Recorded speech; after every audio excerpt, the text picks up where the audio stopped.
내 것을 비우고 하느님으로 채우는 시간. 여기는 사주풀이입니다. 오늘 순서 시작하겠습니다.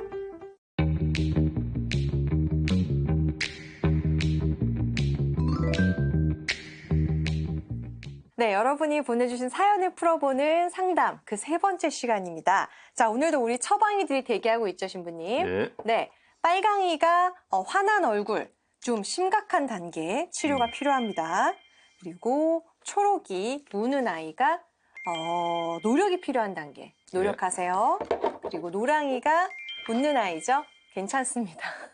노란색하고 딱 맞네. 괜찮습니다 하는 단계입니다. 신부님 오늘도 준비되셨나요? 네. 네.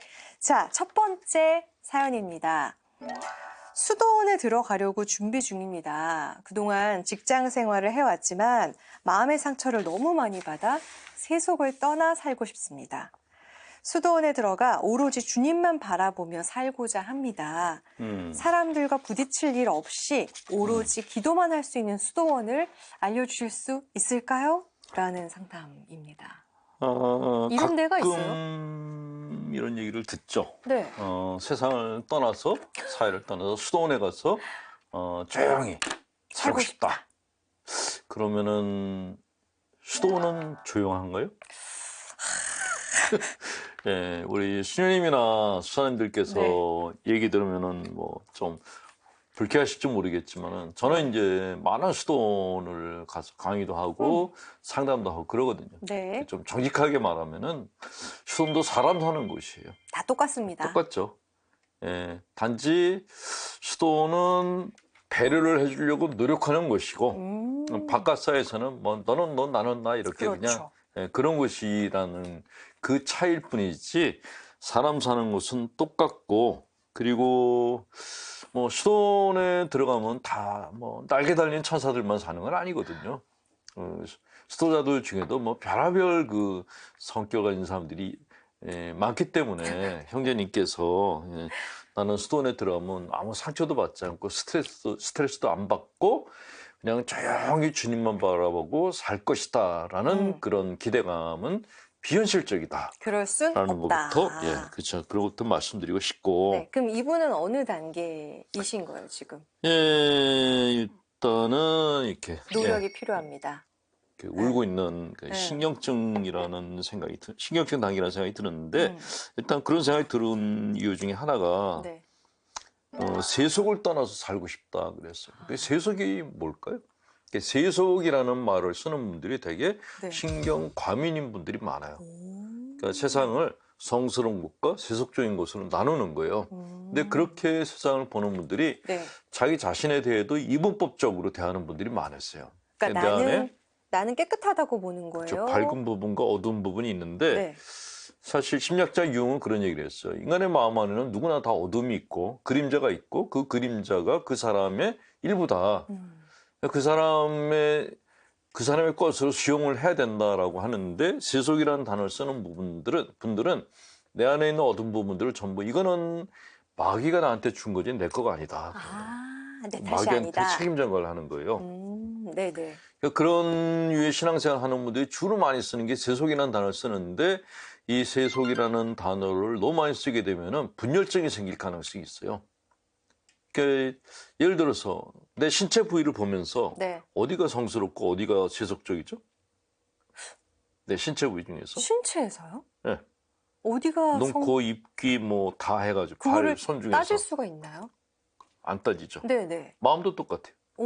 마음도 그렇게 따질 수가 없는 것이죠. 그냥 내 마음일 뿐이고 예를 들어서 옛날 사람들 중에 아니면 애들 중에는 발은 더럽고 손은 깨끗하다라는 생각 가진 애들이 있어요. 손이 가장 더러워. 어떤 애들은 발을 안 볼라 그래. 그 발이 바로 우리 마음 안에 있는 그림자라는 거죠. 그러니까 내 마음 안에 있는 세속적인 부분도 그것도 나인데 그런 걸 떠나서 내가 다른 데 깨끗한 곳에 가서 살겠다라는 그 마음을 갖고 수도원에 간다 그러면 형제님이 그 수도원 안에서 문제아가 될 가능성이 굉장히 높아요. 다른 수사님들이 기도도 많이 하고 열심히 사는데 왠지 이렇게 가까이 가기에 피곤한 사람? 왜 저렇지? 이렇게. 이런 분 성향이 뭐냐면 자기 방어 기제가 회피예요. 기피를 하는 거예요. 피. 그러니까 상처를 많이 준 회사에서 떠났어요. 네. 세속을 떠나서 수도원에 들어간다 그래요. 근데 수도원에 들어갔더니 또 세속적인 게 또 보여. 네. 다른 수사님들이 이렇게 사는 게 세속적으로 보여. 그러면 그 안에서 또 피해요. 그럼 어디로 가요, 이제? 방에서 안 나갔죠. 아. 예. 방에서 안 나가고 자기 혼자 밥 먹고 자기 혼자 기도하고 자기 혼자 뭐 하는 그런 삶을 살아요. 근데 너무- 공동체가 사는 데서 만약에 네. 그 사람만 그렇게 산다 그러면 다른 분들이 전혀 신경 안 쓰고 살 수 있을까요? 아니요. 안 되죠. 너무 불편하죠. 예, 그렇죠. 회사에서도 직원 한 사람이 혼자 밥 먹고 혼자 있으면 딴 사람들이 다 신경 쓰잖아요. 근데 수도원은 더 하죠. 평생 공동체인데 그 안에서 나는 세속적인 거 가까이 안 할 거야. 그러면 다른 수도자들이 굉장히 불편해할 거라고. 그리고 일단은 세속이라는 기준도 애매해요. 맞아요. 어디까지가 세속이고 어디까지가 이게 거룩한 삶인지 구분도 애매하고 문제는 이렇게 기피를 하다 보면 세속이라는 기준이 점점 더 올라가기 시작한다라는 높아지네요. 거죠. 그게 문제고 또 하나는 네. 이분은 수도원으로 도망가려고 그래요. 싫어. 도망, 회피네요. 또. 그렇죠. 근데 수도원은 도피처가 아니라 네. 도전하는 곳이에요. 수도원 생활이라는 게 가난, 순명, 정결이에요. 그러니까 세상 사람들이 구하는 행복과 반대되는 삶을 사는 곳이에요. 그러니까 가난하게 사는 게 좋아요? 여유롭게 사는 게 좋아요? 그렇죠. 너무 세속적이야. 아니요. 세속적인 게 아니라 보통 사람들이 다 돈이 생겨서 여유롭게 살기를 원해요. 그게 그럼요. 이제 행복이라고 생각하고 네. 그리고 맞아요. 물질적인 거에 대해서 이렇게 비난하는 분들이 있는데 그렇지 않아요. 물질이 우리에게 행복을 주는 거는 사실이에요. 그걸 부정할 필요는 없어요. 다행이다. 그런데 수도자들은 그 행복을 버린 사람들이에요. 그러니까 도전이죠. 도전이네요. 그렇죠. 또 하나는 정결이에요. 하나님만 바라보고 다른 이성과의 교제는 안 하겠다. 그것 또한 도전이네요. 그렇죠. 네. 그러니까 때가 되면 결혼을 하고 네. 그리고 외로움을 덜기 위해서 또 배우자를 선택하고 그러는데 그런 거 안 하고 나는 하나님만 보고 살겠다. 근데 그 하나님께서 내가 외로울 때마다 딱 나타나가지고 야 우리 커피 한잔 하자. 커피 한잔 할래요? 하나님하고 커피 한잔 한 적이 몇 번이나 있어요. 없죠. 없죠. 네. 예. 하나님 그냥, 커피 안 드시는 분 아니에요? 이건 어떨 때는 이 양반이 계신가 안 계신가 하는 의문을 가질 정도로 내 앞에 나타나신 적이 없어요. 근데 그런 하나님을 믿고 평생을 살겠다는 거예요. 이게 도전이 아니면 뭐겠어요. 너무 큰 도전이네요. 그렇죠. 그 다음에 순종. 순종. 자, 남편이 만약에 나에게 네. 순종하라 그러면 뭐라 그러시겠어요? 뭐야? 그쵸. 뭐, 뭐야, 내가 네 뭐야? 종이요? 뭐야? 그러겠죠. 순종의 종자가 그 종종자거든요. 그러니까 내가 네 종이야. 난 너의 와이프야. 헤어질래? 그 말 취소할래? 라고 협박하겠죠. 둘래? 뭐 이렇게. 그렇죠. 근데 진짜 때려? 때리진 않아요? 물지 예, 않아요? 예, 그냥 패기만 하겠죠. 예. 근데 어쨌건 모든 사람이 다 자유의지, 자기만의 삶, 자유로운 삶을 꿈꿔요. 근데 순종이라는 건 뭐냐? 그런 걸 다 포기하고 복종. 수도원의 뜻, 그 수도자의 삶, 여기에 맞춰 살겠다라는 거예요. 나를 포기하겠다는 거죠. 그렇죠. 이게 과연 도피일까요? 도전일까요? 도전이죠. 도전이죠. 네, 완전 그러니까 도전이죠. 어떻게 보면 수도자들은 이렇게 심리적인 전사들이에요. 그러네요. 모든 걸 다 버리고 내가 전장터에 나가서 정말 전사들처럼 살겠다고 하는 그런 사람들이 모인 결사체라고 볼 수가 있는데 네. 거기에 이분이 들어간다? 얼마나 버틸 수 있을까? 오히려 다시 세상으로 나오고 싶어 하실 것 같아요. 그렇죠. 금방. 그래서 많은 젊은이들이 수도원에 들어갔다가 얼마 네. 못 견디고 나오는 이유가 밖에서 볼 때는 다 수도복을 입고 기도만 하고 평화로워 보여요. 네, 근데 맞아요. 들어갔더니 그게 아닌 거예요. 일단은 일상도 빡세요. 노동시간도 굉장히 많고 실제로 수도원에 들어가시면 수녀님들이 네. 수도복 안 입고 몸빼 바지 입고 다 아, 진짜요? 일하기 바빠가지고 아. 예. 아니 수녀원 안에서 네. 김장 담그고 네. 흙 파고 이거 누가 하죠? 수녀님들 다 하시네요. 그렇죠. 사람이 없어요. 그거 다 해야 되는 거예요. 음. 그러니까 집에 있을 때는 그냥 커피 마시고서 뭐 이렇게 시집 있고 그러던 분들이 네. 수녀원만 들어가면은 거기 들어가면 그냥 뭐 몸종 저리 가라일 정도로 일을 해야 되니까 형제님께서 네. 수도원에 가려는 마음은 알겠는데 수도원이 답이 아니다. 그러니까 정말 내가 수도자로서 사람들을 위해서 내가 뭔가 하고 싶은 열망이 있다. 그러면 들어가시는데 네네. 이렇게 상처받지 않으려고 수도원에 간다 그러면 안 가시는 게 좋아요. 수도생활 하시는 수사님들 피곤하게 만들 수가 있어요. 안 가시는 게 좋고 그리고 중요한 거는 네. 내가 왜 이렇게 상처를 많이 받을까? 아, 그 자아가 약해서 그런 거예요. 그러니까 형제님은 수도원이 아니라 상담을 먼저 받으시는 게 맞다는 생각이 들어요. 내가 왜 이렇게 약할까? 내가 왜 이렇게 주변 사람들의 말에 휘둘릴까? 네. 이거에 대해서 오히려 분석을 받고 치료를 받고 그 다음에 내가 어디로 갈 것인지 결정하는 게 맞을 것 같다는 생각이 듭니다. 세상에서 살아남는 법을 한번 생각을 해보셔라 네. 라고 말씀을 드리고 싶네요. 자, 두 번째 사연입니다. 저는 매사가 우울하고 비관적입니다. 주위에서는 하나같이 긍정적인 사고방식을 가지고 살라고 충고합니다. 저도 그렇게 살려고 노력하는데 왜 그런지 마음도 편치 않고 머리도 무겁습니다. 제게 무슨 문제가 있는 걸까요? 하셨는데요. 네. 일단은 긍정적 사고방식이 중요한 거는 네. 그 로젠탈 효과라는 게 있는데 로젠탈. 예, 로버트 로젠탈이라는 사람이 1968년도에 샌프란시스코 초등학교 학생들 대상으로 네. 실험을 했대요. 네.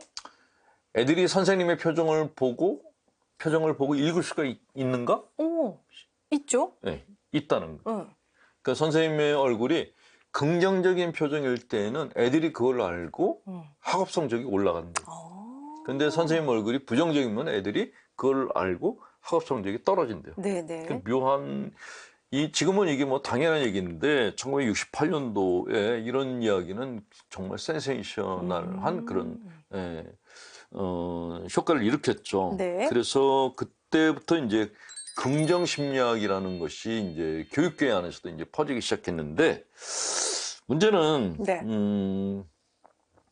항상 긍정적으로 사는 것도 문제다라는 거예요. 항상 웃고 살려고 그러면은 기분이 편하겠어요? 불편하겠어요? 불편하죠. 어떻게 그쵸. 항상 웃어요. 그러니까. 네. 그러니까 지나치게 긍정적으로 살라라고 얘기하는 것도 네. 일종의 강요일 수가 있다라는 거죠. 그래서 주위에서 네. 긍정적인 사고방식을 갖고 살라고 충고를 하는데 근데 자기도 그렇게 살려고 하는데 그게 잘 안 된다. 그게 안 그럴 되죠. 때는 긍정적으로 산다는 그것 자체가 문제가 될 수도 있다라는 거예요. 그게 더 힘드네요. 그죠? 그렇죠. 근데 매사가 우울하고 비관적이다라는 거는 네. 우울증도 중독성이 있어요. 그래요? 매사를 다 우울하게 보면은 이게 어느 순간인가 중독이 돼 버려요. 벗어나질 못하는 거예요. 계속 더 심해지는 거죠. 그렇죠. 뭐 예를 들어서 뭐 반려견을 키우는데 네. 개를 보면은 즐거워야 되는데 개를 보면서 얘가 나하고 얼마나 살려나 슬퍼요. 슬퍼요. 그게 이제 습관성 우울증이라는 거예요. 뭐 애들이 막 걸어가는데 쟤네들이 얼마나 살려고 저렇게 아이고, 뛰어다닐까? 이러면 아이고. 이제 우울증이라는 거죠. 이런 습관성 우울증은 네. 중독 현상이 있기 때문에 이걸 끊는 그런 이렇게 훈련이 필요하고. 이분은 그러면은 빨간 단계예요? 지금 심각한가요? 그렇죠. 이분은 심각한 심각 단계인 거죠. 단계군요. 예. 네. 되게 네. 우울하고 비관적인 분들의 특징이 자기 비난이 많은 분들이거든요. 내가 만약에 빛나 자매님한테 네. 빛나 자매님은 왜 이렇게 그냥 말도 못하고 이렇게 네. 그 엉망이야? 라고 그러면 기분이 네. 좋을 거예요? 나쁘죠. 우울하겠죠. 우울하죠. 남들이 나한테 비난을 하면 우울해져요, 바로. 맞아요. 그게 사람 마음인데 맞아요. 이게 내가 나한테 해도 똑같은 일이 벌어져. 나는 왜 이렇게 방송을 못할까? 나는 왜 이렇게 하는 말이 버벅거릴까? 이거는 나는 이렇게 얘기하잖아요. 네. 근데 실상은 내가 나하고 대화를 할 때는 너는 이렇게. 내가 나에게 내가 나한테 너는이라고 얘기할 때 공격하는 거예요. 너는 왜 그거밖에 못하니? 이렇게 바뀌는 거예요. 언어가. 너 어떡할래? 이런 거죠. 그렇죠. 그러니까 예를 들어서 방송하다 실수를 했어요. 네. 그러니까 어떤 분들은 그냥 막 웃어요. 네. 내가 실수할 때도 있지. 그럼 괜찮은데 갑자기 표정이 어두워지면서 이거 내가 끝까지 할 수 있을까? 너 또 사고 쳤구나. 이런 내면 안에서 비난이 일어나면 그때부터 얼굴이 굳어지고 말을 더 못하게 돼요. 맞아요. 이분이 그런 상태라는 거죠. 그러니까 자기 비난의 소리가 계속 지속적으로 있다라는 것이죠. 빨리 치료를 해야 되겠네요. 예, 그래서 그 비난의 소리가 언제부터 생겼는지 찾아볼 필요가 있는데 대개 이런 비난의 소리는 굉장히 오래됐다. 오랜 기간 동안에 내 마음속에서 뿌리를 내려오고 기거해온 것들이에요. 시작은 어디부터 시작됐을까? 대개 어렸을 때부터 시작돼요. 그러니까 어렸을 때 부모님이 아이들한테 잘한다, 괜찮다라고 칭찬을 해줘야 되는데 너는 왜 하는 게 그 모양이니? 이렇게 얘기한다면. 예를 들어서 집에 딸이 네. 엄마를 돕겠다고 그 어린 딸이 설거지를 했어요. 네. 근데 엄마가 들어와가지고 설거지한 걸 보고 너 이거 손으로 한 거니? 발로 한 거니? 이렇게 어이구야. 얘기한다면. 발로 했으면 엄청 잘한 엄마는 거예요. 그냥 짜증이 나니까 뱉은 말인데 그 딸은 그 말이 평생 가는 평생. 상처받지. 평생 가고 자기가 무슨 일을 할 때에도 불안한 거예요. 그 소리 또 들을까 봐. 그게 우울증이고 비관적인 생각의 뿌리라고 그렇게 얘기하는 것이죠. 네. 예. 이분은 그럼 빨리 치료가 필요하다라는 그렇죠. 거죠. 네, 우울증 치료 받으셔야 돼요. 네. 병원으로 가셔야 되나요? 상담센터로 가셔야 되나요? 지금 상태로 봐서는 상담을 우선 받아보시는 게 좋을 것 같다는 생각이 들어요. 상담을 먼저 받아보시고 예. 그런 다음에 우울증 판명을 받으시면 예. 또 병원에 가서 적극적으로 약도 드시고 이렇게 하시면은 또 금방 나으실 수가 있어요. 예. 네. 마음이 일단 머리가 무겁다, 마음이 편치 않다 하는 거는 우울증이라는 거니까 본인의 상태를 지금 빨리 받아들이시고 적극적으로 치료를 하시기를 바라겠습니다. 예. 자, 신부님 말씀 듣고 나니까 이제 벌써 마칠 시간이 됐는데요. 많은 분들이 궁금한 점이 많은데 어디에 올려야 되냐 질문을 많이 해주셨어요. 네. 그래서 저희가 방법을 설명해 드릴게요. 저희 홈페이지에 들어오시면요. 홍성남 신부님의 사주풀이, 사주팔자 아니에요. 사주풀이 찾아서 클릭하시고 오른쪽 위에 보면은 집 모양 있어요. 네, 집 모양 누르신 다음에 메뉴 중에서 시청자 사주풀이 찾아서 거기에 사연 남겨주시면 되겠습니다. 자, 그럼 저희는 다음 시간에 또 인사드리겠습니다. 고맙습니다.